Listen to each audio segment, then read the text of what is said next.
اوس سیلابونه راغل او د سیلابونو د خلکو لرګي ویوړل او د خلکو کورونه ویوړل د چا یو او د چا بل سیز ویوړو منګ دومره ایماندار خلک یو چې منګ په دې حالاتو کې د بل چا لرګي تغلیو منګ په اوبو باندې ځان وړو پردې لرګي کور ته راوړو دا لرګي به کور ته راوړم زما به کمزې کې پکار شي پردې لرګي پردې مال له د هغې بیچاره کور روان دی د هغې بیچاره کور سیلاب ویوړو د هغې بچي بې در او بې کوره ناست دي پردي در او پردۍ دروازې ته ناست دي یا پکې د هغې بچي په سیلاب لاودي او زما د بل مسلمان سره غم دا دی چې یو سلیپر لرګی ویسم او کور ته ویسم یو سلیپر لرګی راونیسم زه سبا به په کار راشي د پردۍ دروازې پسې موږ په سیلاب کې منډې وو د پردو بکسونو پسې موږ په سیلاب کې منډې وو ځان هم په اوبو باندې لاوکو د بل چا مال پسې دا غم نشته دی چې پردی کور روان دی دا غم نشته دی چې پردی بچی بې دره ناست دی یو مور سرتوره سر ناسته ده خو چې په سیلاب کې لرګی را روان دی چې دا لرګی زه د ټولو نه مخکې څنګه کور ته ورسوم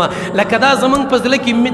په زړه کې د الله نه ویره شته دی چې موږ د پردي په دې خپلو سترګو باندې وینو چې کور یې وران دی علاقه ورانه ده او زموږ سره بېغم دی یو لرګي دی چې دا لرګی کور ته څنګه راوړو زموږ جنګونه په لرګو باندې کېږي زموږ سر ماتول په لرګو باندې کېږي یو وی لرګی ما نیولی دی بل وی لرګی ما نیولی دی یو وی زه پسې اول ورغلی ما بل وی زه پسې اول ورغلی ما او دا لرګی زما کېږي او ستا نه کېږي او دومره عجیبه کارونه ما وکتل دا اوس دې سیلاب کې هغه خلک چې متاثره دي نو د دې علاقو نه خلک تللي دي هلته په سړکونو باندې ناست دي نو چې کوم خلک متاثرینو نه څه امداد وړي نو هغه چې کوم خلک روغ ته د آبادو علاقو دي چې په دې سیلاب نه دی راغلی نو هغه هم رامنډي وایي ماما مال راکه کاکا مال راکه لالا مال راکه او د الله کمبخته د الله بنده دا چې کوم خلک متاثره شوي د هغې حق دی د چا چې کور روان دی د هغې حق دی په چا چې سیلاب راغلی د هغې حق دی نو ته به په دې 100 روپو باندې څومره خاط شي یاره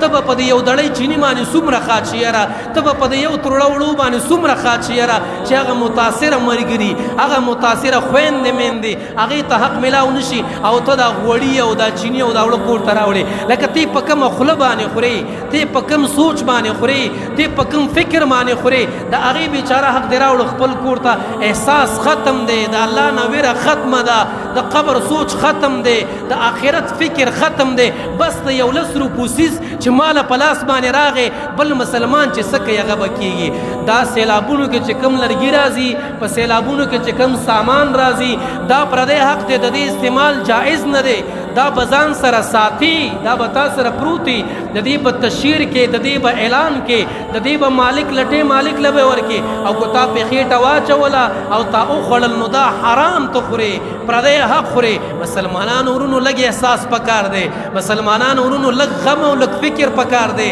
خلک متاثره موږ سره د لرګو غم خلک متاثره موږ سره د چینۍ غم خلک متاثره موږ سره د وړو غم د خلکو د سر د پناهي ځای نشته دی هغې په خیمو کې ژوند تېروي ته لاړې د هغې هغه حق دې راوړو خپل کور ته لږ فکر لږ سوچ لږ د الله نه ویره پکار دی یاره